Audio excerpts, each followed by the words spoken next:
Hello, Trail Seeker, and welcome to another exciting episode of the Learn True Health podcast. I'm really excited for you to hear today's interview with Chef AJ. When I had her last on the show just over a year ago, I didn't know that episode would absolutely change my life. I adapted her style of eating, the whole food, plant-based, no oil, no flour, no processed foods, just focusing on plants and eating lots of vegetables. And my health has gotten even better this last year, and I should go into that in this interview.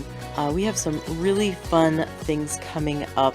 I want you to be included in them, so to make sure that you stay plugged in, get in our community in the Facebook group. Go to Facebook and search Learn True Health and join our group, or you can go to learntruehealth.com/group and join our group. We're going to have some fun giveaways coming up. I know in a few weeks we're having American Thanksgiving, so there'll be some Cyber Monday sales from these different health companies that I love that I'll make sure that I announce in the group. And I love the giveaways, so come join the conversation so that you can be part of it. You never know, maybe you win one of the giveaways. Also, make sure to go to my website learntruehealth.com and get on the email list. I have a fantastic doctor course I filmed with some wonderful naturopathic physicians, and they teach the fundamentals of health. If you haven't watched it already, you definitely want to check it out. Go to learntruehealth.com. A pop-up comes up, and then you put in your email address. I promise not to spam you, and you get some wonderful videos from me, from these doctors that teach the foundations of holistic health and simple things that you can do today to start building a healthy foundation for your body. So please join the Facebook group. Go to learntruehealth.com/group to join the Facebook group, and get on the email list to get that free doctor course by going to learntruehealth.com.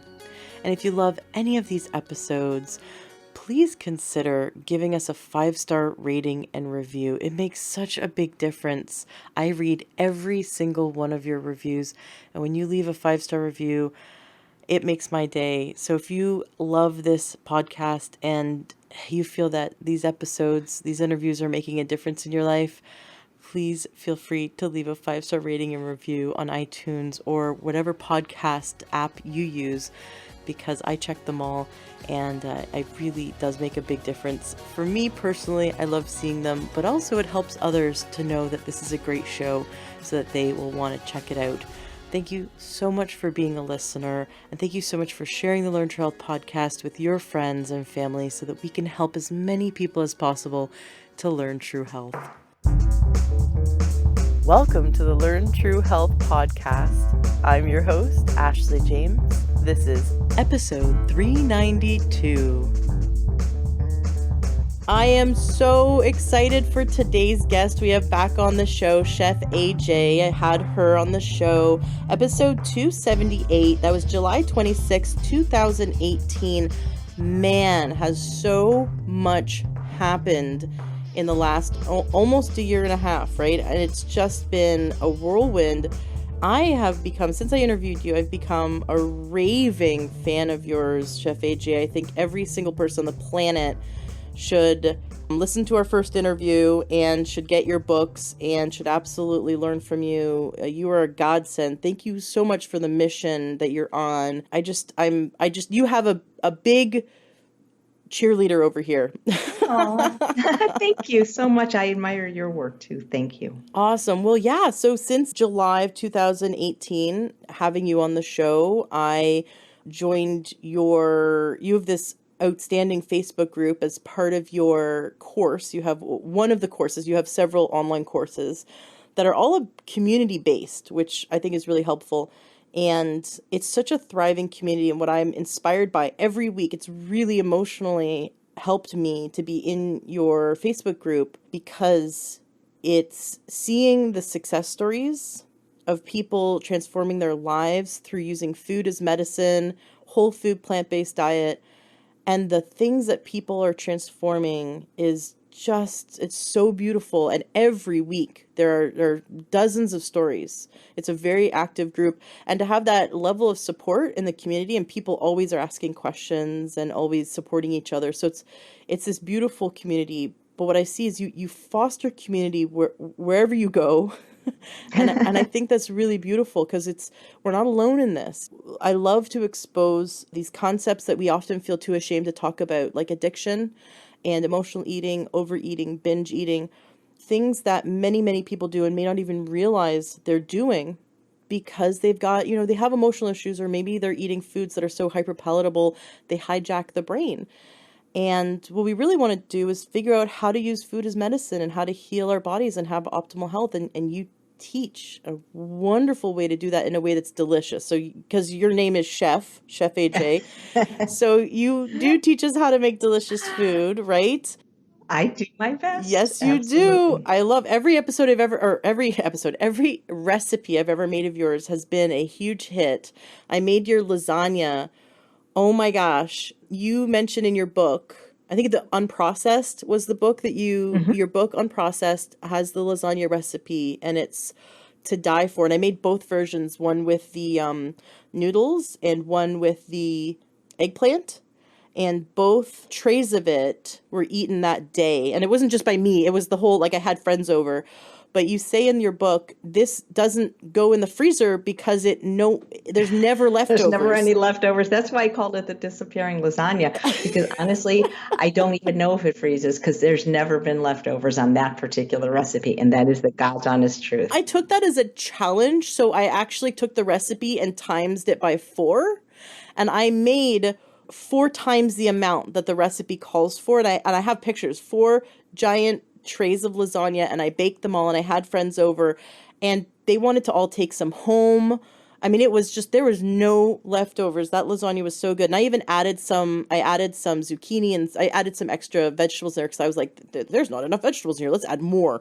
And it was so amazing. We had kids over and they were eating it. And this lasagna doesn't have any dairy. It doesn't have any meat in it. It's whole food, plant-based, and it is so delicious. And the kids, which these kids never eat vegetables, were just like, can I have another? Can I have another? So it's really satisfying when you can make something that's so delicious and also so wholesome and so healthy. So every recipe I've ever made of yours has been outstanding and easy to follow. So anyways, I could praise you for the next 2 hours, but I'm sure we want to start like learning from Thank you. you. So Thank you. since July of 2018, I know a lot has happened in your life.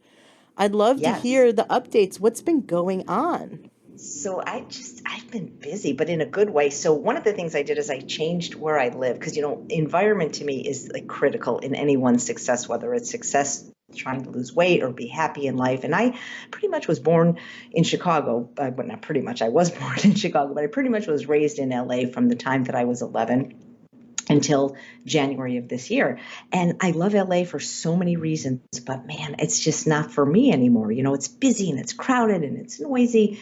And I just wanted to live somewhere peaceful, I'm going to be 60. Not that I'm trying to retire, but I wanted to just have a calmer, slower pace of life. So I moved to the desert. I live near Palm Springs now. I have a house instead of an apartment, and it's just been beautiful. And it's allowed me to do just more work with what I love in giving this information to people. And I've been doing it through educational programs. I have a partner now and we do these online courses. But one of the things I did that just blew my mind was that I got to host one of those wonderful online summits. And this was called the Real Truth About Weight Loss Summit. And this was offered to me, this position. I'd always wanted to do a summit, but not being very tech savvy, I just couldn't figure out how to do it. Just like you, I've always wanted to do a podcast, but man, I can barely, turn on my iPhone. So when this opportunity came about, it was like, I thought I was just being asked to be a guest interviewed for something called the Real Truth About Weight Loss Summit. When they said, no, we want you to do the interviews.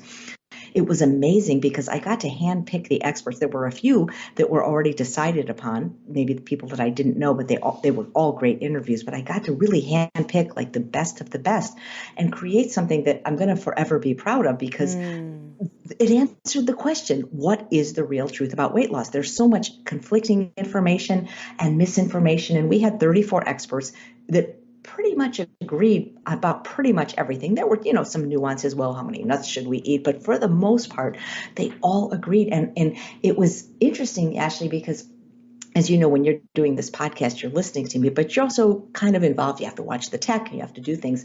When I was interviewing them, I couldn't really pay attention as well as I wanted to because I had to look for bells and whistles on the computer.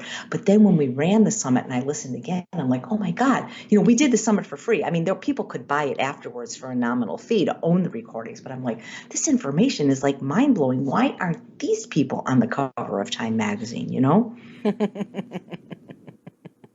Well, I definitely want to pick your brain as to what you learned as the interviewer for this series.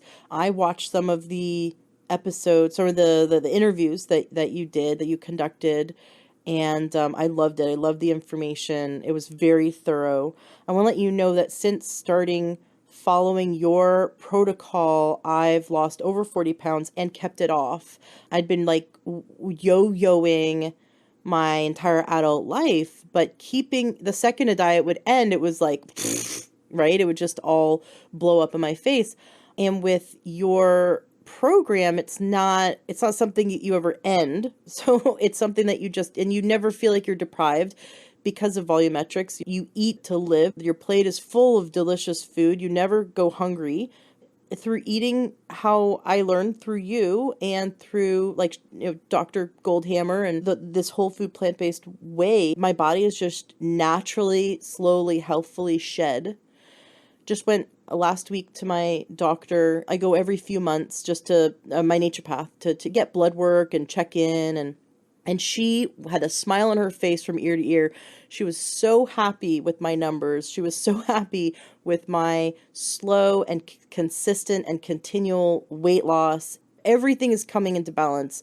All my numbers are coming like just better and better and better. My cholesterol has never looked better. All my inflammatory markers have never looked better. Just everything.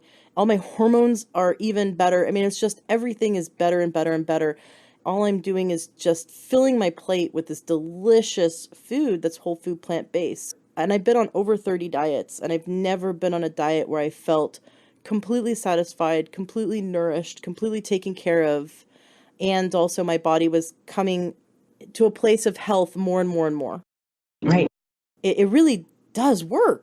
That's amazing, and congratulations. And the thing I want to just say is you're not really on a diet. You're actually just eating the way your ancestors ate throughout human history, the way our species was designed to eat. Because we've gotten so far away from that, and most people don't even eat food anymore. Most people eat something like 70% of their calories from processed food. They think of the way we eat now as restrictive or a diet, yet this is how humans ate throughout all of human history till just, a few hundred years ago, actually. So it's so true, Ashley, because you mentioned volumetrics, and Dr. Barbara Rolls was one of the only people that I didn't get to interview for the summit because she had broken her arm. But we are going to rerun the summit next February with some new speakers, and she is going to be one of it because volumetrics is the ticket. I call it ultimate weight loss. I also call it lose weight with a full plate, but it's not a diet because on diets, they ask you to give up certain food groups like carbs. They ask you to eat less or weigh and measure your food or count points or things like that. We're not on a diet. I eat the same way that Dr. Joel Furman eats. He's never been overweight. We eat huge quantities of delicious whole food. It's not a diet. Mm-hmm. For breakfast this morning, I had the soup. I texted you a picture of the soup my husband and I made. We made 2 giant things of soup, and this soup is like a stew. The soup is so hearty, and there are carrots, celery, onions, mushrooms, tomatoes, peppers, and spices like rosemary, thyme, bay leaf, the regular stuff you'd put in soup, and legumes, brown lentils. I might be forgetting a few vegetables because we put in a lot of stuff in this thing, and then we just let it simmer for a few hours. We had it yesterday for lunch, we had it for dinner, then we had it for breakfast, and it tastes different. As the longer it kind of sits in its own juices, it tastes like a different experience. Duffy turned to me and said, I could eat this every day for every meal. It's so good and it's so filling. I just had a soup. I had a soup for breakfast, and I am so full, and I have so much energy. It's very low in calories, but it's very dense in nutrition. I was even tracking my my protein because people are freaking out about, well, where do you get your protein from if all you eat are potatoes and vegetables? On average, I get 50 grams of protein a day from a variety of sources that are not, obviously not animals, you know? So have you ever seen anyone protein deprived not eating meat? Never. That's called Kwartjoeshur, and from my understanding, there's never been a single case of it in reported history, with the exception of maybe like a child abuse case or an anorexic where somebody actually was calorie deficient. You cannot be protein deficient unless you're calorie deficient. Mm. So if you fill your plate up with whole foods, with plants, basically, you're good in terms of protein. Absolutely. There's actually more protein per calorie in broccoli than in steak. I believe that 100 grams of broccoli has 11.2 grams of protein, and 100 grams of steak, or 100 calories, excuse me, 100 calories of steak has something like 5.4 grams of protein. So, I mean, think about it. All the large herbivores that have walked this planet for centuries, elephant, hippopotamus, rhinoceros, giraffe. I mean, they're not worrying about where they're getting their protein. They eat plants. When the animals that we eat are the plant eaters. We're not eating the carnivorous animals like the lions and the tigers. We're eating the animals that eat the plants. Cut out the middleman, eat the plants. You don't need to eat animal flesh. There's a great book about this by Dr. Garth Davis. He'd make a wonderful interview for you called Proteinaholic. I highly recommend that if people really want to understand this. And of course, the China study. But, think about it. When a human being needs the most protein in their life is when they're an infant, when they're growing. Breast milk is less than 10% protein. So why would we have a system that we need more of it when we're not growing? This is just absurd. This is such absurdity. Can you share the things that you learned from your summit around carbs versus fat versus protein? Did any of the guests, the experts that help people with weight loss, the successful weight loss, did any of them cover that?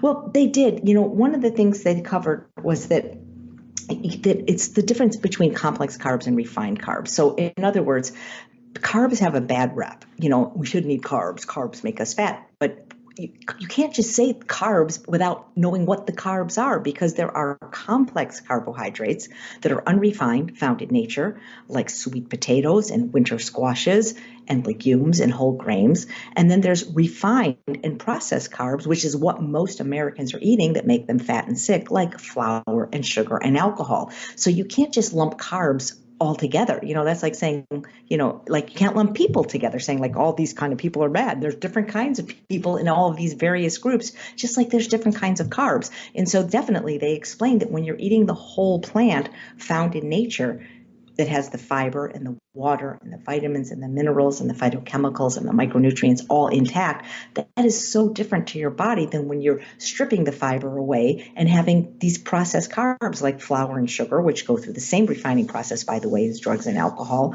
And that it just makes no sense that this is how could we now be designed to run on fat or fat and protein when that's all our ancestors ate throughout history, were these unrefined complex carbohydrates. The longest lived people in the world from the blue zones, the Okinawans, for example, eat something like more than 70% of their calories from sweet potatoes. Those are carbs. They're not overweight or obese. They don't have heart disease. They don't have cancer. So there's a book by Dr. Colin Campbell called The Low Carb Fraud. And what's happened is because of these processed carbs, all carbs have gotten a bad reputation. Throwing the baby out with the bathwater. Mm-hmm. Absolutely. I had to really come to terms with that because growing up, my mother was obsessed with dieting. She was never overweight, but she was obsessed with dieting. And so she instilled in me a fear of carbs. I remember her yelling at me once in a restaurant because I ordered the fish. I thought I was going to impress her. I ordered the fish. It's so healthy. But the fish came with a side of rice. And my mom yelled at me in the restaurant and food shamed me. And I was like 12 or something because I was going to eat rice. In healing my relationship with my body and with food, I had to also heal, I don't want to call it trauma, but the belief system that I had adopted from my mother, which was a real fear of healthy carbohydrates, like whole grains. I am gluten-free because my body, I just does not respond well to gluten. Whole grains like brown rice or even potatoes, my belief system developed through because of my mother would have me feel shame and guilt for eating those foods. And I just wonder how many people are feeling negative emotions around healthy foods because of the belief system they were raised in. Yeah, that's a good question. And I think if they do an experiment where they maybe give themselves 3 weeks to eat nothing but these foods and see how their health improves, how they lose weight, it's absurd to think that these foods make you fat. They don't make you fat if they're in their unrefined form. It's what you put on them. So, for example, it's the butter that people put on the rice. It's the butter and the sour cream and the cheese and the bacon that people put on potatoes. You know, if carbs made people fat and sick, then how did they end up doing these studies with just potatoes? For example, something called the KON potato study. You can Google it, where a healthy young couple who were athletes ate nothing but potatoes for an entire year. This wasn't a weight loss study. They were trying to show that you would not be deficient in any nutrient just by eating potatoes. And in 1 year of eating nothing but potatoes, they didn't have any nutrient deficiencies. They actually lost too much weight. They had to start adding oil to their potatoes in order to get enough calories. There's a man named Andrew Taylor who lives in Australia who became well known as SpudFit for eating nothing but potatoes for an entire year and lost 120 pounds and reversed his food addiction and his depression. And Chris Voigt of the Washington Potato Commission several years ago was very upset that the government would not allow people to use food stamps to buy potatoes, but they could use them to buy Kool-Aid and Kraft macaroni and cheese. And so he basically, for 68 days, I think it was something like 20 potatoes a day, and he was still eating oil and cheese and animal products, and he still reversed his high cholesterol, high blood pressure, high triglyceride.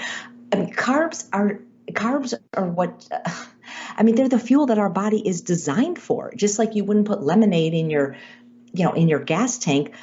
Yes, can we run on fat, like a keto diet or protein? Yeah, we can, but that's not what the body was designed to do. That's like an emergency state that people do called ketosis. That was never what we were supposed to do. And it's very unsatisfying. It's funny that you had mentioned rice shaming, because I speak at a lot of spas and cruise ships. They're not even vegan or plant-based, just because I'm known as somebody that has helped lots of people lose weight. So they book me for that. It turns out that my protocol is vegan, but I don't even have to say it either in my lecture or to get booked, because it so happens that the foods that are the healthiest and also lowest in calorie density but highest in nutrient density all happen to be plants. But I remember one of these spas, because it's a weight loss spa, it's like they weigh and measure your food, and you get like really sparse portions, and you get literally like a half a cup of rice, which is like doesn't even fit in my hand. Now I had to actually go to the doctor or the nurse and get like a permission slip to get an extra half cup of rice. Now when I eat rice at home, I eat like 2 to 4 cups like in a serving, and I'm thinking, like, how does anybody eat a half a cup of rice? That's like nothing. That's like that. I just don't get it. It's sad to me that people feel that that's what they need to do to lose weight and be healthy, when the exact opposite is true. They need to eat more, but of the right foods. But the problem is they like our system, Ashley, which is ad libitum, where we eat as much as we want to the left of the red line, but they want to include their nightly glass of wine or their soda or their, Starbucks macchiato or their rich desserts. And, unfortunately, you can't have it both ways. You can't eat all you want of the nutritious foods and still include the unhealthy foods. If you want to include foods of a higher caloric density or unhealthy foods, you can do it and possibly maintain a weight loss, but you're going to then have to do portion control. And who wants to do that? We aren't designed for scales. There's this book, First Bite, How We Learn to Eat, by B. Wilson. And she said that they did these experiments. Of course, they probably can't do them nowadays because it would be like child abuse. But they did experiments on orphans. They took a bunch of children, like toddlers, and they put many, many different kinds of foods in front of them instead of forcing them, like, here's your macaroni and cheese, or here's your hot dog, or here's your chicken nuggets or whatever. They put everything, broccoli, beans, carrots. They just put everything out in front of them and let the children choose what they wanted to eat. And they then calculated all the nutrients, and they figured out that intuitively these toddlers, who they're too young to have had societal, I don't know, norms imposed on them, they're just listening to the instinct of their body. They kind of looked at a whole week's snapshot of what they ate all week. So maybe one day they did mono eating. They only ate carrots, so they only ate rice. And of course, as a parent, you're freaking out thinking, okay, this kid is going to be nutrient deficient because they're only eating this one food. But by the end of the week, all of the children had a balanced diet of all the nutrients they needed, and their illnesses started to reverse. So they started to notice that over time, letting the children gravitate towards and choose the food. So intuitively, they wanted to eat, like, let's say, all broccoli that day, and then the next day they wanted to eat only apples and only bananas, and that their bodies just knew to eat what they needed to eat. And then children eat until they no longer feel hungry, versus adults eat until we feel full. Like, we have to feel this sensation like nothing else can fit inside me. Whereas children will eat just till hunger goes away, and then they'll go play. And I thought, man, that really, because I was trying to think, when I was young, when I was a kid, I was skinny, and food wasn't even in my mind. I would eat when I was hungry and until the hunger went away, and then I'd go and play again. So it's a real big difference. Something Yeah, shifts that in really us. is profound. That is really profound. Eat until no longer hungry and still full, instead of till full when overly. That's a lot of people, until they're completely overly stuffed, they don't even know they're full. And I Yeah. think part of it has to do with eating processed food and animal products. Because think about it, Ashley. Processed food and animal products have a lot in common in that they are completely devoid of fiber and water. And when you're eating most of your calories from animal products and processed food, which is what most Americans do, over 92% of calories, in fact, you're not going to feel full until you've overeaten, because your stretch receptors aren't going to be activated by the water and fiber that would be in those whole plant foods that we were designed to eat. Mm-hmm. Right. So if you're eating like a turkey sandwich or something, there's, bread, for example, is dehydrated in a sense that it's very calorically dense, but doesn't take up a lot of room in the stomach. So you have to eat a lot more before you feel full, but then you've eaten like hundreds of calories more than you actually needed. Absolutely, because think about it, all whole grains are about 500 calories a pound. When you mill the whole grains into flour to make bread, it's now 1,500 calories a pound. It's triple the caloric density. So anytime you process a food, you make it calorically rich and nutrient poor. So you're right, to feel full, you have to eat a lot more bread than you do whole grain. And that's why I wrote my first book, Unprocessed, because my feeling is whether you want to be vegan or not, I can't make you, but we're still not designed to eat processed foods. Our stomachs are about the size of a cantaloupe. They hold about a liter of food, which is about 4.22 cups. I can easily eat 500 calories of brown rice. That's about two and a half, let's say it's two, I don't know, it's about let's say it's 3 cups or something like that. I'll feel really full because I'll activate my mechanisms of satiety, my stretch nutrient and calorie receptors.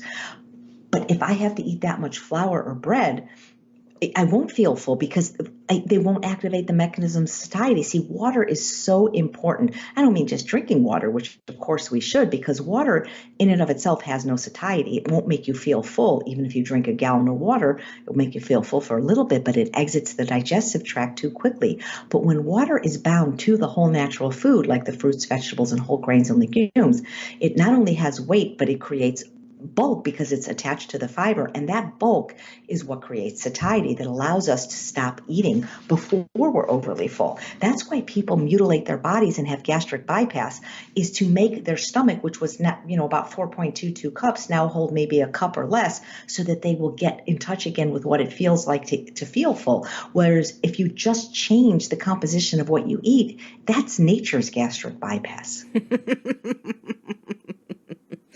I love how you have a rule of eating 2 pounds of vegetables a day at minimum, right? And That's a so minimum. I that's a mean, when I was minimum. losing weight, I was eating probably 4, maybe more. Hmm. That's the minimum that I think everyone should eat just for optimal health. But if you're trying to lose weight, you want to eat more vegetables.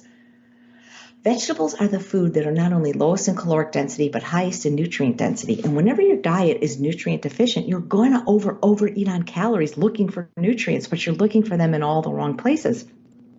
Some vegetables are actually considered fruits botanically. So things like zucchini, eggplant, tomato, bell pepper, okra, and cucumber. These are botanically fruits, but we classify them as non-starchy vegetable. They're about 67 calories per pound. For the same amount of calories in 1 tablespoon of olive oil, you could eat 2 pounds of zucchini. That's a lot of food. You can air fry it and make it taste as delicious as you want. But when people really understand calorie density, most people opt in because who wants to eat thimble-sized portions of food and be chained to having to weigh and measure their food for the rest of their life?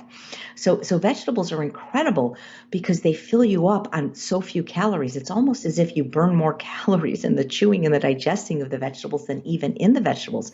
And I think you might have interviewed Dr. Alan Goldhammer. He's I one of did. my mentors. Yeah. Well, one of the things he said to me is, show me an overweight person and I'll show you someone who is unwilling to eat enough raw salad and steamed vegetables.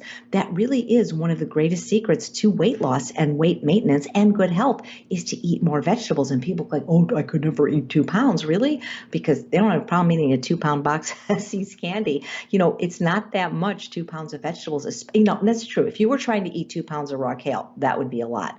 But if you cook your vegetables, if you steam them, it reduces the volume so that, honestly, when I make my balsamic Dijon glazed Brussels sprouts from a pound of Brussels sprouts, it's like 2 handfuls of food. It's Oh, not that much food. And because you've got the fiber and the water intact, it's going to be filling. And I don't want people to just eat vegetables because that wouldn't be enough calories. They need the starch, the complex carbohydrates that we talked about at the beginning of the show that people are afraid of, the potatoes and sweet potatoes and winter squashes and rice and beans to feel full.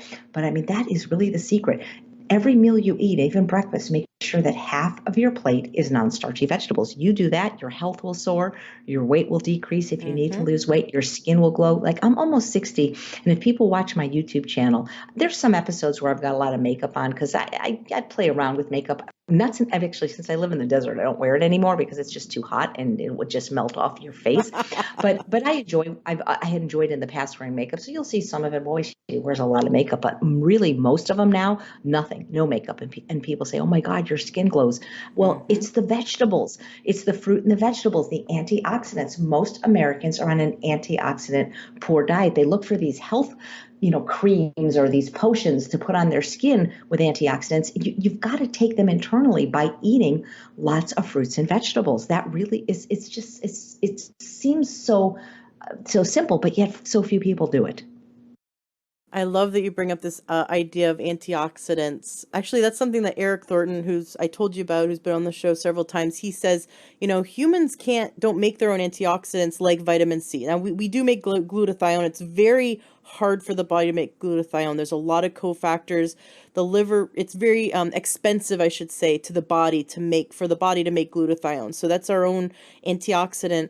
But our body doesn't produce vitamin C. Like a cat, for example, cats and dogs and goats and wolves, they make their own vitamin C. So animals that are designed to eat other animals and don't eat plants need to make vitamin C, because they're not going to eat it, right?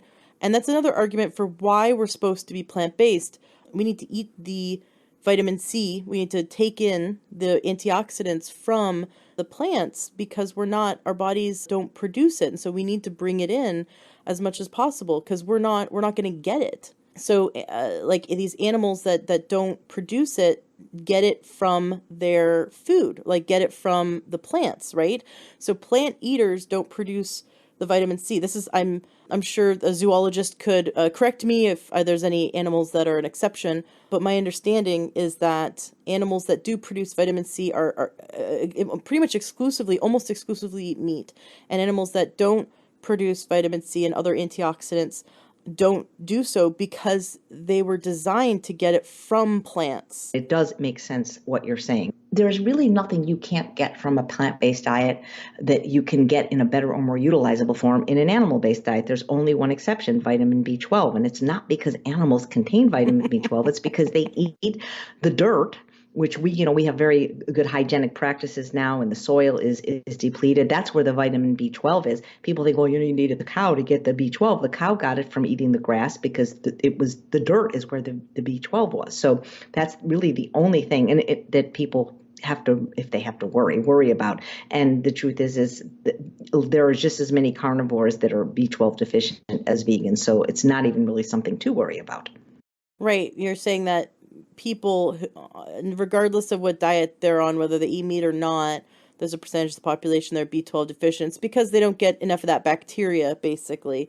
So that's a good supplement to be on. It's a really good bioavailable form of B12. Unless we're like going out in our own garden and picking stuff out of the ground and eating it while the bacteria is still on it. There was a study done on vegans in India versus the same heritage of people eating the same diet in the UK, and they found that those in India were not vitamin B12 deficient, and they were vegan, but it was the bacteria that they were getting from the food versus the very sterilized food that they were eating in the UK. And so they were showing that it's more about the bacteria, and maybe if you're eating food that's right out of the ground, really fresh, not sterilized, that you are less likely to be B12 deficient. So it has nothing to do with meat consumption necessarily. I like that you pointed that out. I started steaming a pound of vegetables for breakfast almost every morning, or trying to get it in as early as possible. But I found that when I do that, my energy goes through the roof. I feel so good.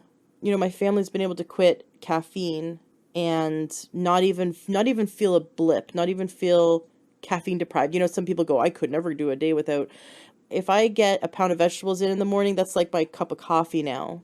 Yep, absolutely. And do you drink the liquid? Because that's called pot liquor, Ashley, and I love the liquid from the steamed greens. That's like a turbocharged drink. You don't need caffeine when you have greens, seriously. That is so funny you mentioned that. So my grandmother was born in 1912 in Toronto, and she was about to die of type 1 diabetes when insulin was invented and first used in Toronto on the children there.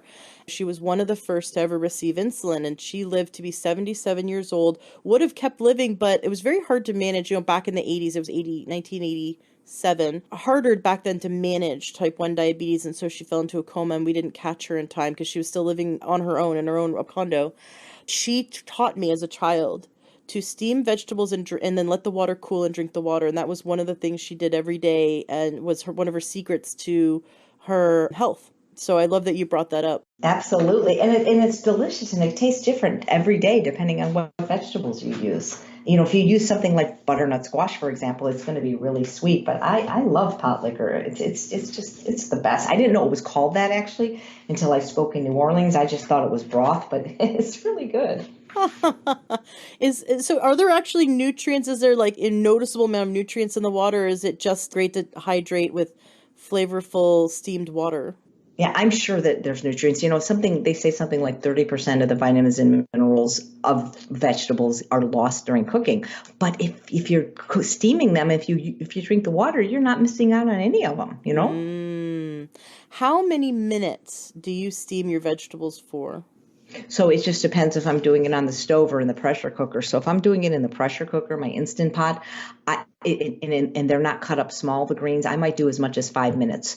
But if it's a vegetable like zucchini or even broccoli where it's going to turn to mush, it might be 0 to 1 minute. On the stove, it probably takes a few more minutes.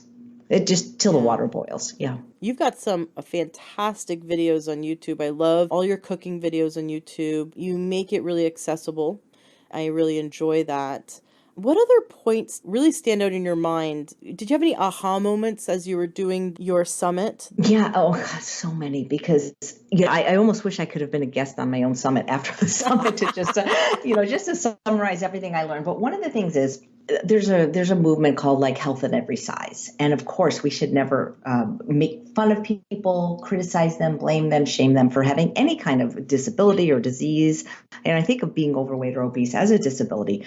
But what these doctors said is that that's a myth, that you really can't have health at every size. And they explained why medically that every disease is you are so much more susceptible to having these diseases, even cancer and the specific kinds of cancer, when you're overweight. And of course, the more you're overweight, the more risk. So it's not just about of visually looking a certain way. It's about that when you have more fat, you have more blood. I'm not going to do it justice the way these doctors explained it medically, but that your risk for disease just increases exponentially with every pound. That in the you have to take this seriously. Like 66% more likely to get type 2 diabetes and all the various cancers that, like breast cancer, for example, that you're going to be more prone to with every extra pound of body fat. And I never really looked at it that way, because as a female, you just care about like being thin because that's how you're raised, and that it's better, and you won't get a date or go to the prom. I didn't get asked to my prom. I was the fat kid from age 5 until age 50. I never really thought about the health consequences, long-term or short-term, of being overweight or obese, but these doctors explained what they were. So that was really, really eye-opening, because people should accept themselves and love themselves at every weight, but they have to understand that it's a lot of people, I've heard people say, well, I'm healthy, they have a physical, or maybe there's just no markers at that time when they've had their blood tested. But if you are overweight or obese, you're not healthy. Certainly not as healthy as you can be, that you are a disease waiting to happen, if you will. And so I think people need to understand that from a health standpoint, and maybe that they'll take better control of their health. And of course, if people would just eat better and eat in a healthful manner, their weight would come off. And so people are approaching it backwards. They're approaching it like, well, I have to go on a diet and lose weight, but they're not even going on a healthful diet like the one we eat. They're going on something that will give them results very quickly, like a keto or a paleo, because, when you don't eat carbs, of course, you'll lose all that water weight, but you're not really losing fat the way we eat. I mean, it took me 27 months to lose 50 pounds. This was slow weight loss, but it's sustainable. And I kept it off for almost 8 years now. So many people are desperate to lose weight that they're willing to mortgage their health in the short term doing a keto type diet. So you need to look at it like the diet. And again, this is one of the things they all agreed on, is that if you eat a diet for health, if you eat for health, fruits, vegetables, whole grains, and legumes, a whole food plant-based diet, lower in fat, no processed food, no animal products, alcohol, things like that, then when you eat in this manner for health, the weight ceases to become an issue, because it really does fall off. And so people are approaching it backwards. The other thing I learned that I wish I hadn't learned, and if you're female, you're not going to like this, and I'm sorry, but it's good to know, is that, and this was from Dr. Rosanne Alviera, who is a geneticist at UC Davis, and Dr. Michelle McMacken, a family practice doctor in New York. They both talked about this concept called metabolic disadvantage. And we all know that most people can lose weight, and they have lost weight sometime in their life following whatever dietary style they chose at the time. But most people can't maintain their weight loss. Something like 98% of people that ever lose weight through a great deal of suffering and deprivation gain it all back, usually within 2 years. And part of it, I think, is because people look at this as a diet. So they look at eating a certain way to lose weight, and then they go back to the diet that made them fat and sick and think that they're going to maintain their weight. Temporarily, yeah. Yeah, I'm going to eat this way temporarily, and then it'll be done. Yeah, it's sort of like an alcoholic saying, you know what, I'm not going to drink any alcohol till I get sober, but once I'm sober, I'm going to go back to drinking alcohol. Well, then you're not going to be sober anymore. It's sort of the same thing. People understand this with other substances, but not so much with food. But what these doctors explained is that, and this is especially important with females because they're generally the people that really want to lose weight, and is that if you, for example, if you have a woman that is 5'5" tall and weighs 125 pounds, which is probably a pretty good weight for that female, and let's say this woman has always been that weight as an adult and never had weight issues, she needs a certain amount of calories every day just to maintain her 125 pound, 5'5" frame. Let's say you have another woman that's 5'5" and weighed 175 pounds or whatever she weighed, and then she lost weight to now weigh her ideal weight of 125 pounds. Well, due to this penalty, if you will, a metabolic disadvantage, and the reason Dr. Alviera knows this is because she has a biologically identical twin sister, and they've done all kinds of experiments because the sister went on a low carb diet and Dr. Alviera eats a low fat whole food plant-based diet, never been overweight. The sister was 50 pounds overweight and eventually has lost the weight, but it's been very difficult compared to Roseanne. You now, as the person that lost weight, needs far fewer calories to maintain your 125 pound frame than the person that was never overweight. And this is why it can be so difficult, because while you're overweight, you get to eat many more calories than you do once you lose weight. But if you've been overweight, it's like a penalty, and you can't eat as many calories as somebody who is your exact weight that's never been overweight. Now, Dr. Oliveira says in a couple of years, if you stick to the program, this often can reverse itself so that you can get more calories. But this is just completely unfair. But people need to know this.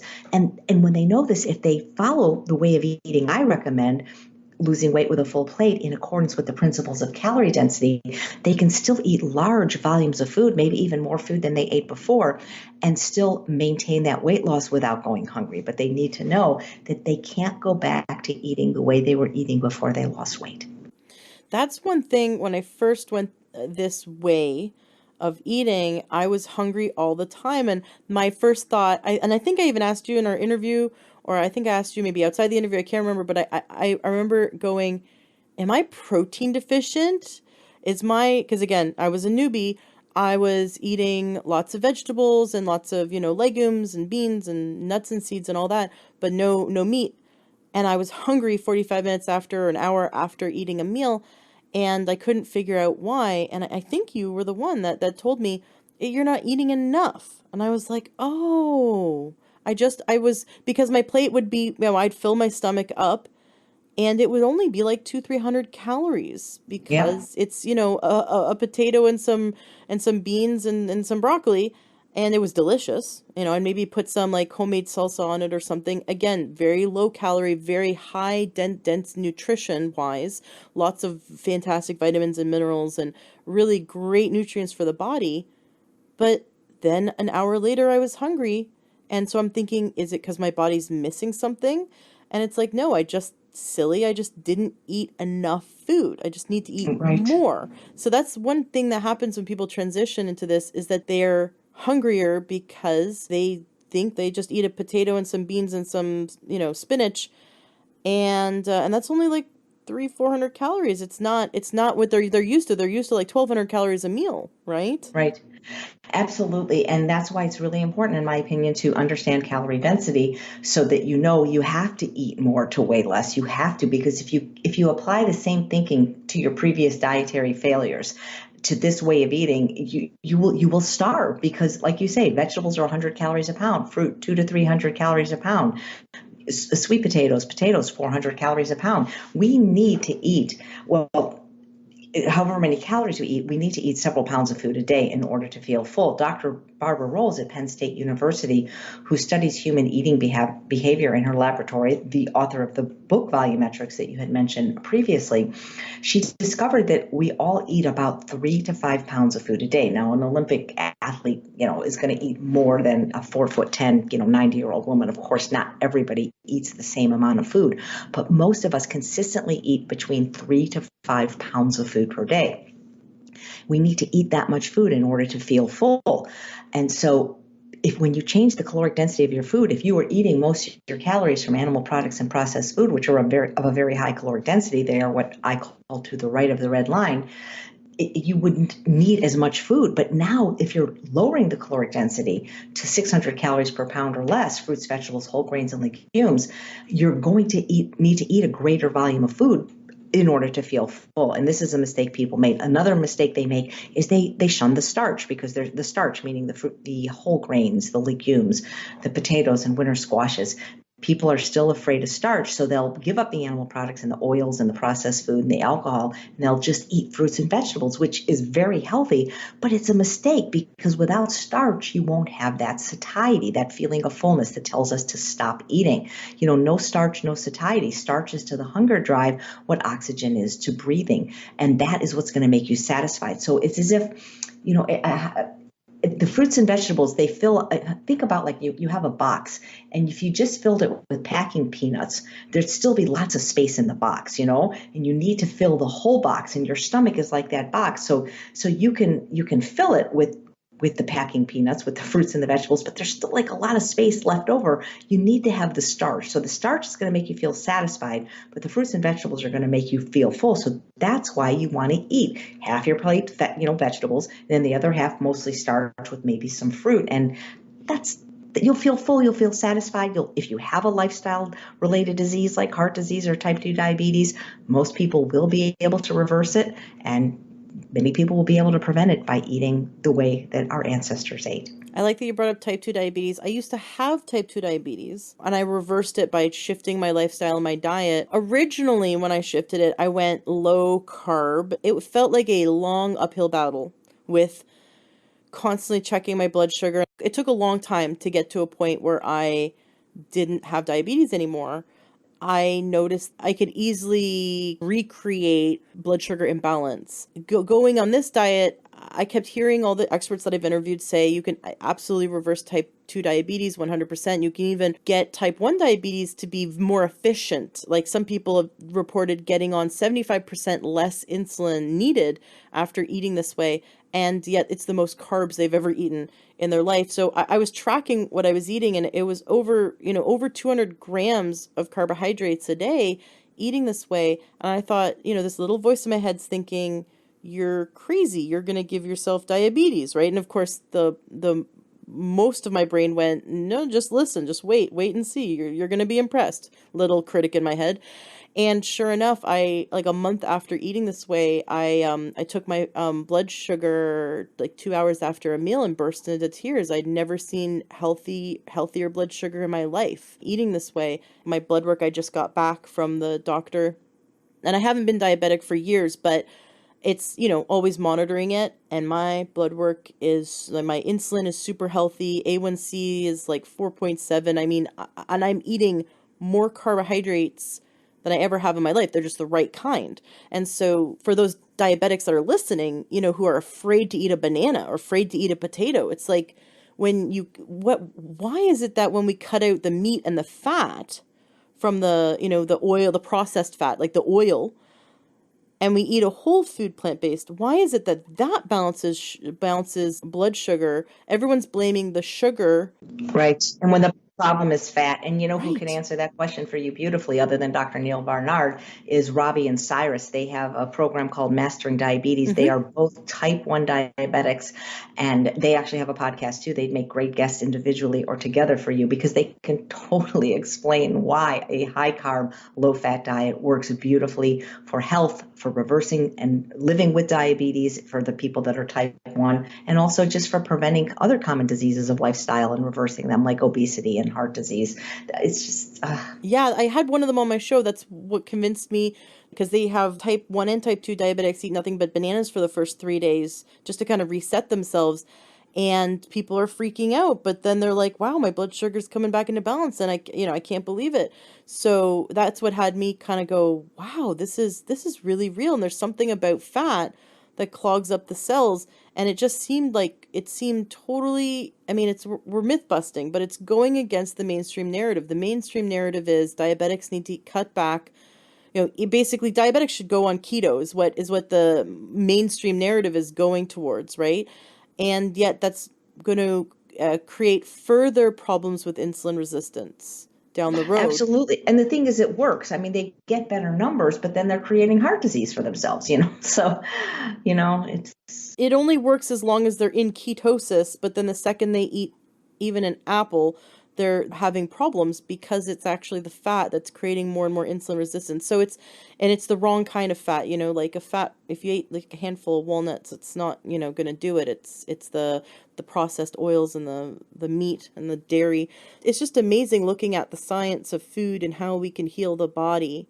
It's really exciting. And of course, these diseases that are coming back into balance, people even in your Facebook group are sharing, I used to have this and now I don't have it. What kind of amazing lifestyle diseases have you seen reversed eating this way?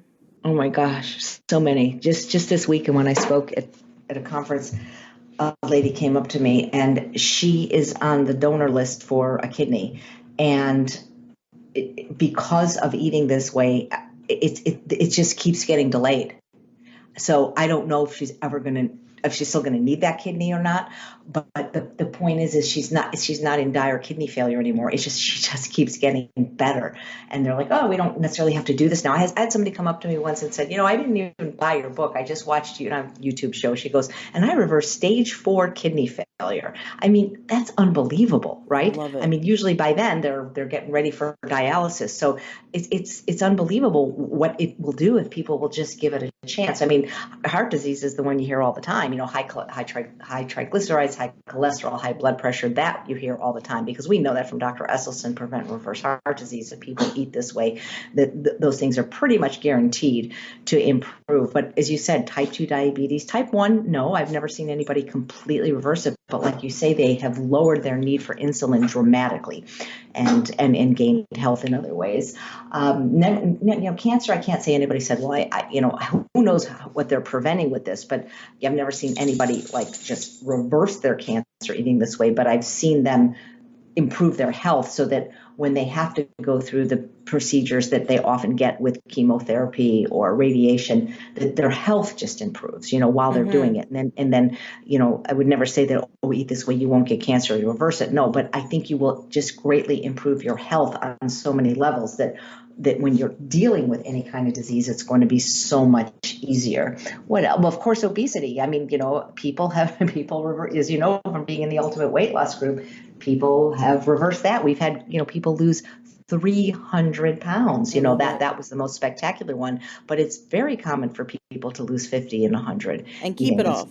And keep it off. That's the most important part, Yeah, but also I love that the culture of your group encourages people to share the non-scale achievements, the successes that have nothing to do with getting on a scale, because we can kind of sabotage ourselves by jumping on a scale every day. And so people are sharing, I've never been able to run around with my grandchildren, and I just spent the entire day running around with them.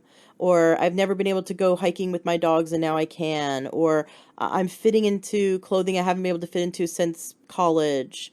And they're sharing these emotional breakthroughs that they're having incredible energy and vitality, and they're feeling free of the constraints of this disease that is in part created by obviously the food choices, but also the hyperpalatable foods that contribute to triggering overeating, right? So some people actually have addictive personalities, or they're looking to food in a way like we would look to drugs or alcohol. But other people don't necessarily have an emotional eating issue, but food is like a drug, in that hyperpalatable food is designed to trigger the brain to want to eat more and more and more of it.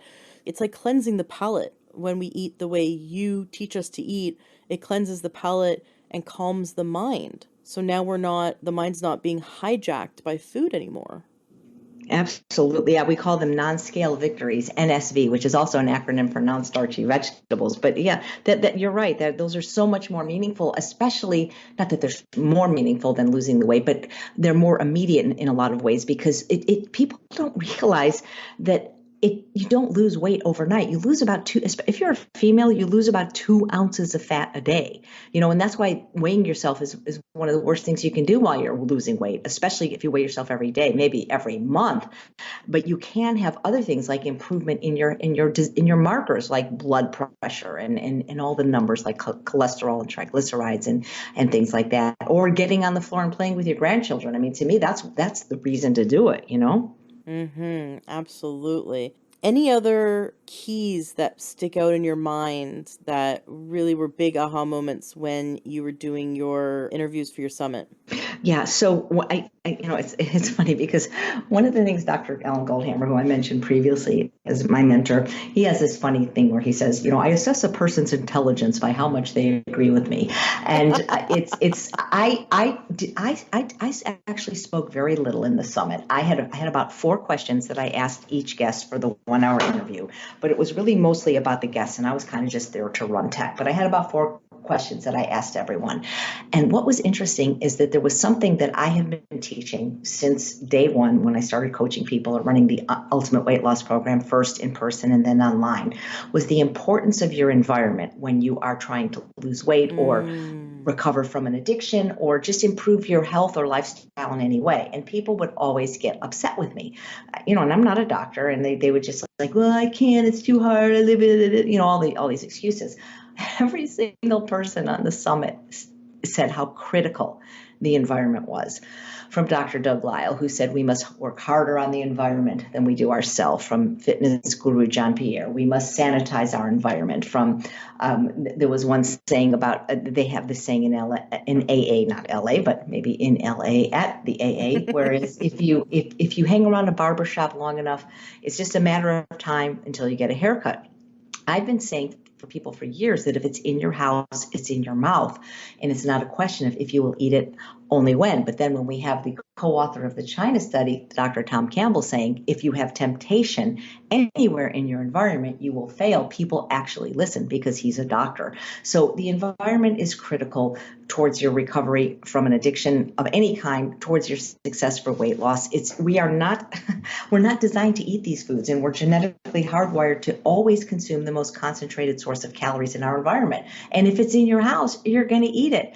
And you might be able to use willpower in the short term, but eventually you're going to have a bad day and you're going to be hungry. And there's going to be some time in the future where even if it's not your favorite flavor junk food or whatever, you're going to eat it. It never fails. And that's why, for an in-person client, I will not work with them unless they completely sanitize their environment. And I actually see it. But it's going to be really hard if you're not willing to clean your environment. A lot of people say, well, my husband and kids won't eat this way. That's fine. They can eat however they want out of your house, but you can't have junk food in your environment if you want to recover. If you're an alcoholic, you can't have alcohol for company. You just can't.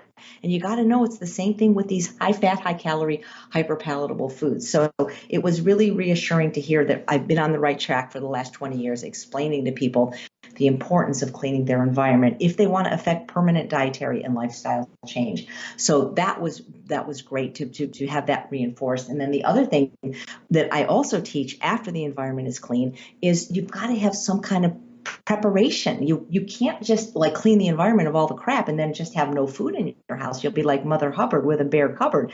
You have to have the healthy food there so that is the default. People say, oh, well, my kids are such picky eaters. Your kids aren't picky. They're just not hungry. And as long as junk food is a choice instead of cut up vegetables with hummus and guacamole or fresh fruit, they're always going to pick the junk food. They're never going to pick the healthy food. But if all you see when you open your refrigerator are beautiful glass jars of cut up fruits and vegetables and cooked sweet potatoes, you will eat them. Your family will eat them. So now we got to figure out how to get that food in your house. Preparation always trumps motivation. So if you're angry, tired, lonely, bored, but that's all that's in your house is whole natural food, guess what? You're going to eat it. So how do we get the food in there? Well, a lot of people don't even know how to cook, believe it or not. I had a client recently with a 44-year-old woman. She didn't even know how to microwave a potato. I'm not kidding you. People eat fast food as their primary source of food these days. So we either have to teach you how to cook, and there's plenty of programs, there's other programs. You can take cooking classes online or in person. So we need to teach you some kitchen essentials like how to use an Instant Pot, maybe an air fryer.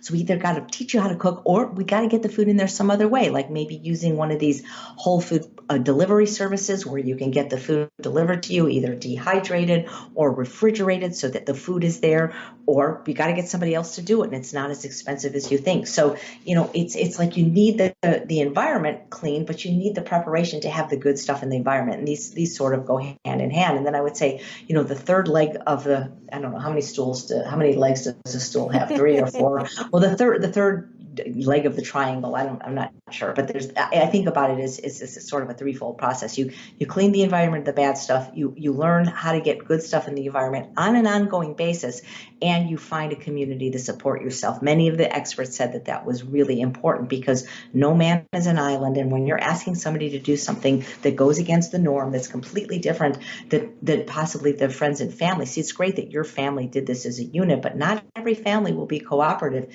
You need to find like-minded people. That's why we have the Ultimate Weight Loss Facebook group. I have now one called Feel Fabulous Over 40, but you don't have to be over 40. You don't even have to be a female to be in there, where we provide ongoing education and support so that people don't feel so alone. And the education is so important, Ashley, because especially when you have all this misinformation out there about keto and paleo and even doctors telling you to do this, if people don't have some rudimentary answers to give people when they say, well, why are you eating vegetables? They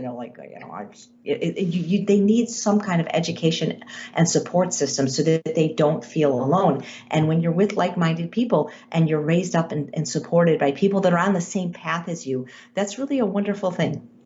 I love it. I love that you said preparation trumps motivation. I feel like I've had to learn all this the hard way. Even though I've heard it along the way, I feel like I'm one of those people that I just have to do it the hard way. And if there is anything in the house that is a temptation, you're right. If it's like, I'm tired, it's dinner time, I'm going to go for the easiest possible, like, the frozen pizza, right? The easiest possible solution. I'm not going to go for it's going to take me a half an hour to cook this. No, I'm going to go for what can I throw in the oven? Because when we're hungry, it's like all of our goals go out the window. Yeah. Well, also, willpower, which you can use for a short period of time, willpower gets depleted easily, especially if you're tired, especially if you have to Mm-hmm. make a decision. But you never have to decide to not eat something that isn't there in the first place. And so, you know, Exactly. What I do is I go to Costco when they have it. They don't always have it, but they have it right now at my Costco at least. And it's a giant bag of sweet potatoes. There's probably about 10 of them in mhm. there. One bag lasts us about 3 days, I'd say.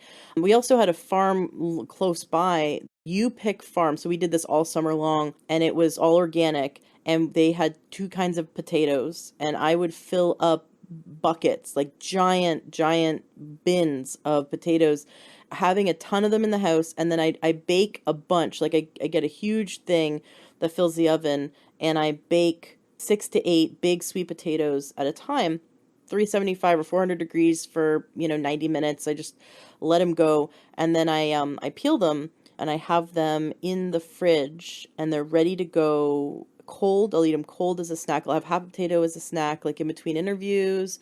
The energy, I heard this somewhere that a sweet potato's energy gives you energy for 9 hours because it takes 9 hours for the body to digest and absorb all the nutrients from it. So it's kind of like this slow drip of 9 hours of energy from sweet potatoes. My son, who's 4.5, loves sweet potatoes, and I think like just last night for dinner, that's all he ate was sweet potatoes for dinner. And then we'll add it to salads cold, or we'll heat it up and make a mash, or we'll make a stew out of it. It's a great base for a stew. But just basically having a ton of cooked potatoes and cooked sweet potatoes already in the fridge is great. And then I usually have a few pounds of cooked vegetables, or steamed or sautéed or baked, and sautéed with no oil. It's with water in the fridge, just ready to go. And so if I'm really hungry, and I love your saying, if you're not hungry enough to eat vegetables, you're not hungry, because that's become my mantra. I open the fridge and I fill my plate. And there's that voice that goes, this isn't going to be fun. Where's the fun food? Right? But the second you start eating that voice goes away because the food is delicious. But there's always, like, I just have to acknowledge that there's that voice that wants to cover it with cheese or ranch dressing, or something completely gross and unhealthy, but that it's hyper palatable. So there's that little voice in my head that still goes, this isn't yummy. Where's the yummy food? Give me the bad food. And I just have to tell it to take a hike. And the second that sweet potato or homemade salsa on some kind of vegetable hits my lips, that voice goes away because the food's delicious and it doesn't, it's very satisfying. So eating foods that are whole food, meaning exactly what you're putting in your body, all the ingredients. And then it's just this amazing happens where my energy, I feel like I'm buzzing. My body just feels like I'm burning clean fuel. Do you know what I mean? I absolutely It feels so good. I could live on sweet potatoes, and I practically do. And what's great about Costco is they're actually organic too. Yep. Oh yes, I only buy organic as much as possible, as often as possible. And then Whole Foods has lowered their prices since Amazon bought Whole Foods. And so a lot of people who have avoided Whole Foods because of pricing go back to Whole Foods. They do have more affordable organic vegetables now. Yeah, so we do that and we buy it in bulk. If you have a large family, there's ways to get organic for cheap. You can talk to the grocer, and often you can order in bulk, like by the case, and that saves a lot of money. So there's like fun tricks. And then the thing that has really fallen into place for me has been staying on program when I'm leaving the house, because that's where it's like I can clean my environment. I can control my environment in my house, but I can't control the chaotic world outside. And so I think I'm only leaving the house for one errand, and then one leads to another, and now I'm out for the whole day and I'm really hungry. And that's where it's like, good luck finding really healthy food. And so I love that you have a technique where you pack food with you wherever you go. Can you share a bit about that? Yeah, I actually did, so a free webinar. It's on my YouTube page, How to Eat Healthfully Anywhere. And it's true, the world is not set up to support us in healthy eating. And if your environment is everywhere you go, so you could have a perfectly clean environment home with delicious food, but you go out and, eating unhealthful food, junk food is socially acceptable, readily available, easily affordable. It's everywhere. You go to the hardware store, you go to the pet store, there's M&Ms at the counter, even though dogs aren't supposed to eat M&Ms. So, a cooler. I have actually, because I'm female and I don't mind having a purse. I mean, the gentleman may not want to have a lady's purse, but if you're a lady that already carries a purse, they make so many beautiful cooler purses. I've gotten some from Tupperware. I've gotten some on Amazon, Bed Bath and Beyond. I think my favorite are in my Amazon store. But these look exactly like stylish women's purses, but they're coolers, and you can have an ice chip in there so that you can sneak them into the movies or wherever you go. And I always make sure, and it's not just about fruits or vegetables, but you got to have that starch. We call it pimping it, PIMP. Potato in my purse. Always have a cooked potato or sweet potato with you. So that Oh, is so important to do that. And realize that the one day you don't take the food is the one day you're not going to be back in an hour. You think, oh, I'm just going to the store, I'll be back in an hour. Well, that's the day that you're going to get a flat tire. It's going to be like 6 hours. mm-hmm. So while it's true that hunger is not an emergency, and I like to teach my people that they can go several hours without food, that you always have it with you. I generally don't like people to eat like dried snacks, dehydrated stuff. They're not as good for weight loss because the water's been removed. But there's certain things that you can get without oil, sugar, or salt, like at Trader Joe's or Sprouts, like where it's just carrots, but they're dried, right? Or just beets. And having those, you won't need a cooler for those, but those might be some good things to have in your glove compartment or with you if you really feel like you're going to be starving. Unfortunately, it's very hard to get a healthy meal at a restaurant that's completely oil-free or salt-free. It depends how much you want to reach your goals and why you're doing this, how strict you want to be. But in general, any food you bring is going to be less expensive. It's going to be more bountiful. It's going to be more delicious than anything you can get on the outside. And I've traveled everywhere from Canada to Mexico multiple times across the United States almost every week for many years. And I've never had a problem. I bring my Instant Pot with me on the plane. I have the 3-quart Instant Pot. And I can cook in my room. I have one of these little microwave steamers from Tupperware and Pampered Chef that if I don't want to bring my Instant Pot, I can easily cook vegetables because most hotels now have microwaves. And if they don't, there's usually one in the lobby that you can use. But you really have to learn how to have healthful food with you. I love it. Oh, yes, it's made such a difference, that concept. I make food in bulk, right? So cook once, eat like 4 times. They say cook once, eat twice. I like cook once, eat for a whole week. So I fill the oven with potatoes, for example, right? Or when I steam vegetables, I'm steaming close to 4 pounds of vegetables because I have the ones bamboo steamers. Oh, those are great. Yeah, you stack the bamboo and it's so great. You can get them in Asian markets or you can get them on Amazon, but these bamboo steamers are phenomenal and you can stack them. So you can do like 3 layers, 3 stacks or 4 stacks and you steam a ton of vegetables. Super delicious. I have food already cooked in the fridge, like the beans and the legumes and the brown rice and the potatoes and the vegetables. And then if we're going somewhere, I'm just filling up some glass, whatever Tupperware, and throwing it in the cooler. That was for me the biggest trick. That was like the last thing to kind of make everything fall into place.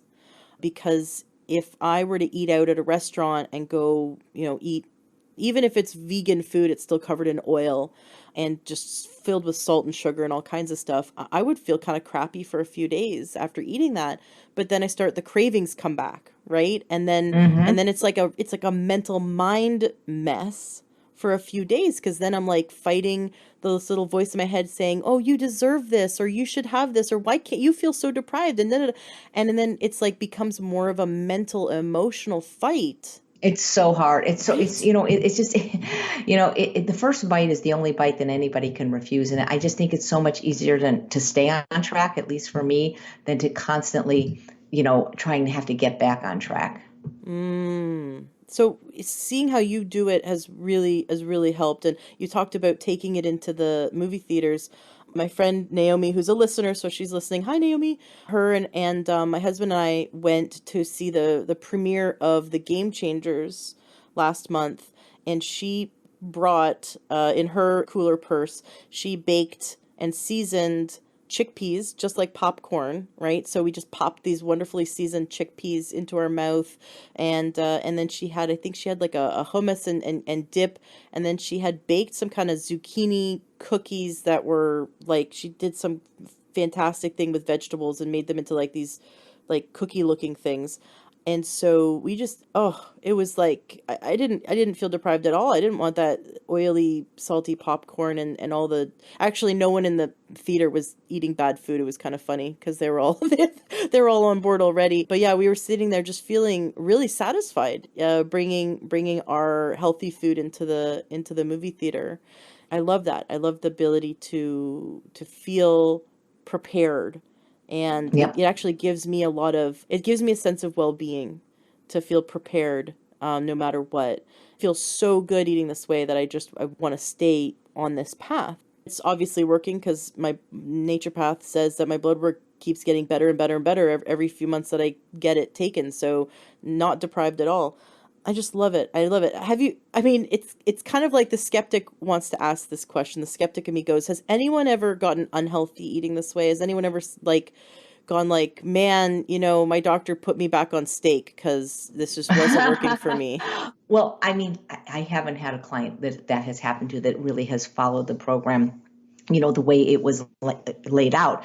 But there are people that do their own variations with their own additions of food that don't necessarily thrive or lose weight the same way.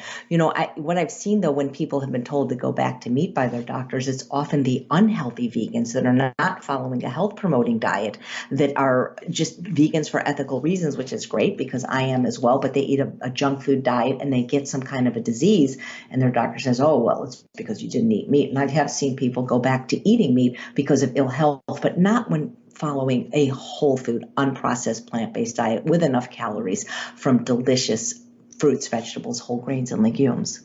Yeah, that's right. I think a lot of people will learn a diet, like, or you learn your lifestyle, and then start to make little alterations, like start to add in alcohol or the sweets or the oil once in a while, or they're not going to give up the dairy in their coffee or something. They sort of negate those little things, and then they start altering it more and more and more and making their own version of it, right? I've seen that happen in many other types of diets. And that's fine, but then they complain that the program didn't work, and that's because they weren't doing the program. It's like people like I've been vegan for over 42 years, and people say, "Oh, I'm vegetarian. I eat chicken and fish occasionally." Well, then you're not vegetarian. It's like, oh, I'm faithful to my wife, except when I go on business trips. It's like, this is where the concept of abstinence comes in. But people don't like abstinence. It's hard. It's not sexy, and it's not something most people look forward to doing. But I will tell you that the complete abstinence is a lot easier than perfect moderation, and that is a direct quote from Saint Augustine. Wow. I like it. It's awesome. Yep. Yep. Yeah. Yeah. So so you have so many programs, and I want to make sure that my listeners know about all your programs. So you have the website eatunprocessed.com or chefajwebsite.com. Right. They're both the same website. Okay, so Absolutely. yeah, either one. Well, and we'll make sure the links to everything you do is in the show notes of today's podcast at learntruehealth.com. Now you have your ultimate weight loss program, which that's the one I keep referring to this Facebook group, and that's part of the Facebook group is Right. part of your website, part of that. But just let listeners know, what is the ultimate weight loss program? So what that is, this is okay, just so they know, I don't want them to think that I'm there every second answering questions. I'm actually not in that group except for twice a month where I do a live Q&A based on their questions to all the members, myself and John Pierre. This is a peer supported group for people that are following the program, but what they get when they join is lots of audios and videos, and just to explain what the program is. This was created before my book came out, so it might just be easier and more cost effective if they just want to pick up like the Kindle version of my book for less than $10 to understand what the program is. But if they need the support, if they want to connect with a tribe of like-minded people, then this is why they might want to join the program instead of just like reading the book. It's worth every penny. Your Facebook group is worth every penny. And I told my friend this. I said, the videos and the audios are great. They're all great. And of course, you can get it from the book too. But really, it's worth every penny for the Facebook group support. I go in that Facebook group almost every day and get so much information. And I love sharing in that group. I love getting the inspiration from others and the support. It is truly a beautiful community. So I highly recommend that Facebook group is phenomenal. Yeah, absolutely. Thank you so much. And what's nice is that people get to know each other virtually. And then when we have our annual conference, which next year is moving from Las Vegas to Palm Springs in May, they know the people already, and so it's like a reunion or old home week or going to camp. So that's what one of the nice things about it, that the people have made some really nice connections and forged so many friendships. So that's pretty cool. And in July I started a membership website, which is a little bit different way of delivering content, and it's actually quite affordable if they go in for a whole year. It's like $12 a month. But what I do is every single week, Wednesdays at 5 p.m. Pacific time, we go live where they can ask questions, not just of me, but I have like just amazing experts like Dr. Doug Lyle and Dr. Ellen Goldhammer that come in and do these classes, or do like some success stories where we interview people that had that. So we have a weekly interaction for at least an hour, plus just like meal planning tools, and just my partner Toby just built this amazing system where like they could go in and search anything that I've ever said, like if they have a question, and it takes it right to the video, because I've done almost 500 YouTube videos now, and it's kind of hard. Like if you have a question like, is stevia okay? I don't know where it is, but if you're in the membership area, you just put the word stevia in, and anytime I've ever mentioned it in my life, the video will pop up. It's very, very cool. And there's a way to get an accountability partner, and there's just we do like videos for yoga and Zumba, so it's kind of cool. It's just another group for people to have a different way of delivering content. Also, not everybody likes Facebook, and so the Feel Fabulous is not Facebook dependent. There is a group for it, but we interact through the website, which is very nice. Nice. So that's feelfabulousover40.com. Yeah.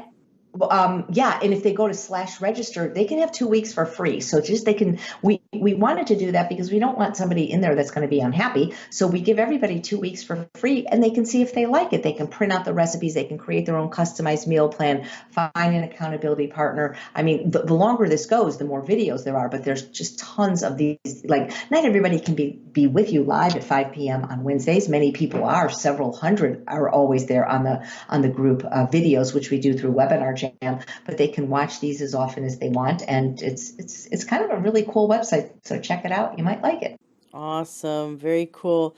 I love you, Chef AJ. I love what you Oh, do. thank you. And you look like you're in your 40s. I know that I know Almost 60. Yeah. I know, right? It's just, and this is what this if any listener's vain and just really wants to like freeze their youth and hold on to their youth as long as possible, you got to eat this way, because every person I've interviewed who eats this way, I feel like I've interviewed at least a dozen people, Dr. Alan Goldhammer, Dr. Esselstyn, Dr. Joel Furman, and Dr. Joel Kahn, and a handful of others. They all look 20 years younger than, and Dr. Barnard, they all look 20 years younger than they are. And they feel it. And it's amazing that this way of eating prevents disease. Now, some people like to say that the China study is bogus, and vegans don't live a really long life, that it's complete baloney, that we have to eat meat in order to live a long life. is there anything that you would like to say to that? I know you're not a doctor, No, not. but you've interviewed a lot of them. You've worked with a lot of them, and this has been your passion to teach people how to eat a way that helps them come back into balance, come back into health. Um, have you any information around that you can shed light on that Yeah, the China myth? study. I mean, I would refer your listeners to the book, The China Study, where they found that these people, yes, they ate about something like 10% of their calories from animal products. Not necessarily everybody's ready to go or willing to go 100% vegan, but my goodness, to think that's what you're supposed to eat and that's where the majority of your calories are going to come from. Look at the Blue Zones by Dan Buettner. These successful populations, the longest lived people in history, and the longest lived people today. It's the Okinawans in Japan. The people on I think it's the Isle of The Crete, Costa Rica. There's 5 right. locations. They eat Hunzas, the a, Georgians. they eat primarily a plant-based diet. Mm-hmm. Exactly. So it's we are not carnivores. Think about it. Those little teeth that we have in our mouth called canine teeth. You really think we could bite into flesh and eat it if it wasn't killed for us and cooked by somebody else? No. Right. Go chase an elk. I remember some Harvey Diamond who wrote Fit for Life, who I unfortunately don't think is vegan anymore. He wrote a book once, and he said, if it take a baby and put a carrot and a bunny next to the baby, and if the baby plays with the carrot and eats the bunny, I'll give you $10,000. Oh, that's so cute. I love That it. funny. Yeah. Dr. Michael Greger, once said, I know I'm going to die. I just don't want it to be my fault. And so by eating the way that we eat, you really do make yourself bulletproof against so many of these Western diseases that our ancestors never suffered from. And, we get to eat a healthy, long life without destroying the planet, without harming animals, and without harming ourselves. Beautifully said. Do you have any homework that you'd like to give us? Maybe. Well, I don't want. I have a series I do every Wednesday called Weight Loss Wednesday. I think there's about 150 episodes now, and they shouldn't watch all of them, obviously, unless they want to. But there's a couple of them where they could maybe really learn like what I eat in a day so they can see. I think it's episode 36, so that they can see how much food you really need to eat if you want to eat in accordance with the principles of calorie density, or episode 24, I believe it is, with the vegetable edition, just to see how easy it is to prepare vegetables very easily. Those were the ones I'd recommend. I have a very short YouTube, Easy Meals to Make You Thin, just to that's an overview. Or if they really want to know where I came from and how I achieved success, one called From Fat Vegan to Skinny Bitch. But just, I guess my homework would be just to try this for 3 weeks. There's a holiday called Lent, where for 42 days people do incredibly difficult things like giving up things they love, like coffee or alcohol. Why not try this for 3 weeks? Just do an experiment. See how you feel. You can always go back, you know? Brilliant. I love it. Thank you so much, Chef AJ, for coming on the Oh, my show. pleasure. Oh, I would just, you are welcome back anytime. And Oh, thank you. I love what you do, and I'm so inspired by the work that you do. And I know that my listeners, especially the ones that take you up on your challenge, will also love it. I highly recommend reading your book, Unprocessed. And episode 230 of my podcast is the one I did with Dr. Alan Goldhammer. And that's when I first learned about his book with Dr. Lyle. The Pleasure Trap. Yes, where I learned about the book, The Pleasure Trap. You were the narrator. Yeah, that was fun. That was Yeah. great. I love it because I'm really so busy. Sometimes I just can't sit down and read a book, but man, I can definitely listen to one while driving. And what's extra great is my husband gets to listen with me because we do a lot of driving together, and we both work from home. So when we when we leave the house, it's like our quality time together. So we'll go Nice. drive, we'll be together. And yeah, listening to you it was very pleasurable to listen to The Pleasure Trap. That's a fantastic book to start with, because it's talking about our history, our genealogy, or what we were designed to do, right? Which you'd mentioned is we're designed to seek out the most calorically dense foods possible. And that was fine 200 years ago when there wasn't really, I mean, highly processed foods were, and flour wasn't in abundance, and sugar was definitely not in abundance. And so we still wouldn't eat very unhealthy 200 years ago because we wouldn't, we didn't have access to this incredibly calorically dense food. And even meat wasn't a daily staple for most people. Nope, We absolutely absolutely not. couldn't afford it. Most people that ate meat, it would be something on the farm, right? So if you had to kill a chicken and pluck it and, all that stuff, that's pretty tiresome. That's something that maybe they would do once a week, or, that was something like they do on Sunday, right, or on Friday. That Absolutely. wasn't a daily thing, and now we're sort of marketed to expect to eat meat 3 times a day and have it basically be, and every meal has to include it, right?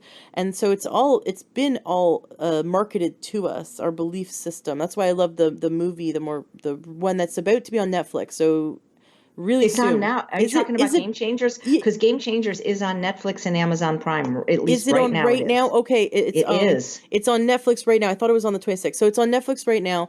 So Game Changers is great because it shows us, it kind of exposes I love this documentary because it doesn't do fear mongering. It doesn't sort of make us feel belittled like some other documentaries kind of beat us up and make us feel bad.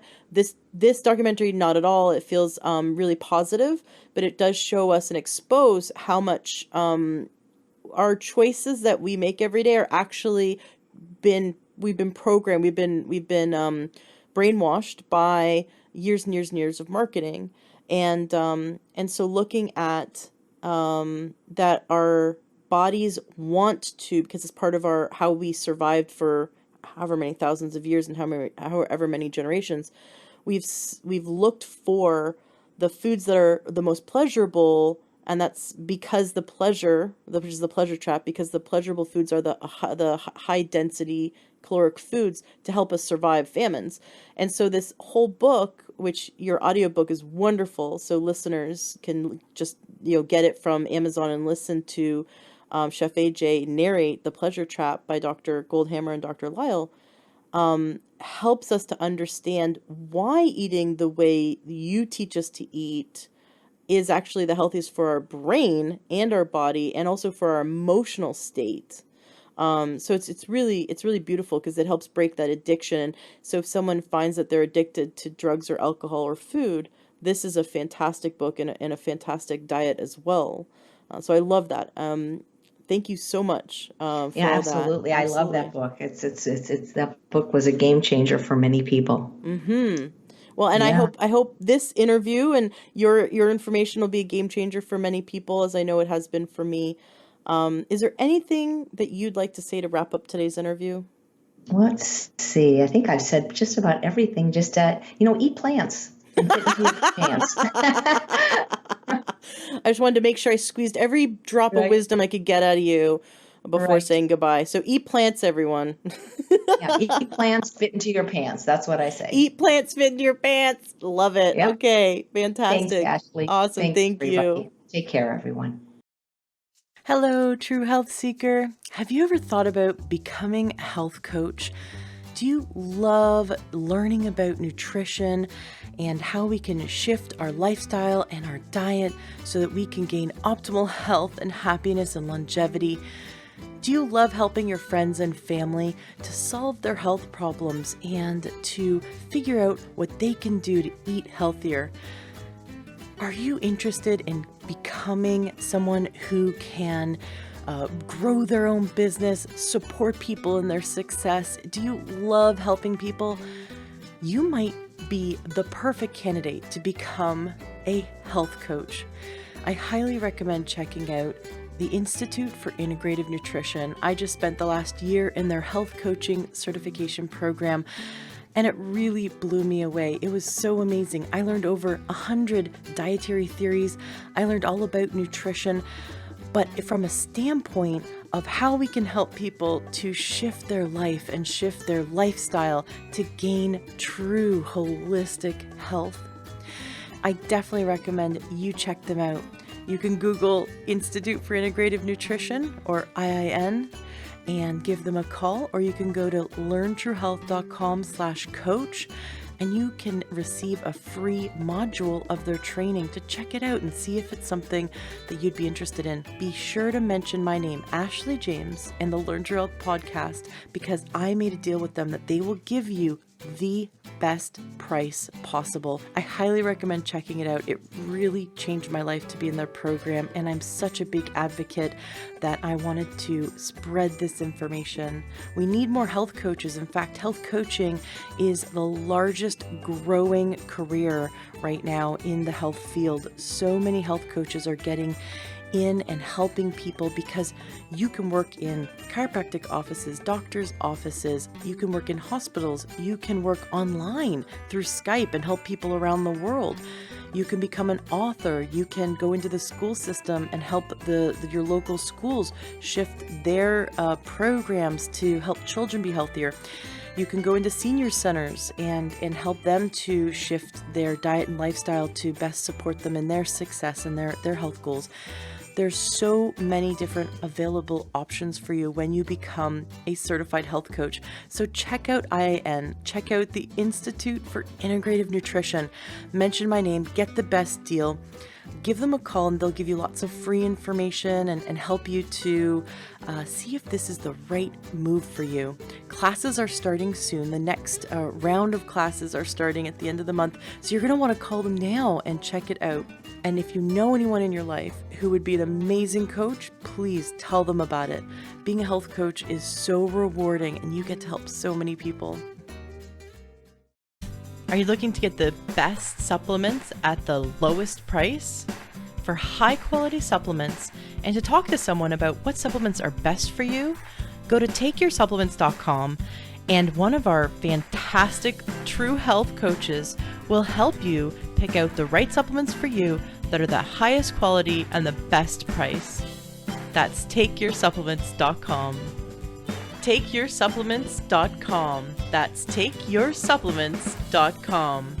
Be sure to ask about free shipping and our awesome referral program.